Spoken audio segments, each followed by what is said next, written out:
дар душанбе дафтари ҷабҳаи муқоимати миллии Афғонистон кушода шуд.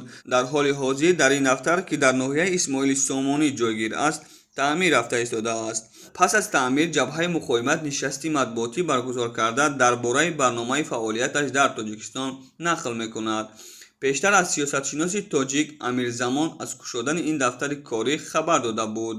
ҳамин маълумотро дар шабакаи телеграми худ директори маркази таҳлилии ҷамъиятии сиёсатшиносии Русия, роҳбари маркази омӯзишии сиёсати Афғонистон Андрей Серенко низ тасдиқ намуда буд. ҳанӯз 23 октябр ӯ навишта буд: ҷабҳаи зидди толибӣ муқоимати миллии Афғонистон дар Тоҷикистон намояндагии расмии худро боз кард. дар ин бора дигар коршиносони масоили Афғонистон, ки дар Тоҷикистон зиндагӣ мекунанд, низ изҳори назар карда буданд.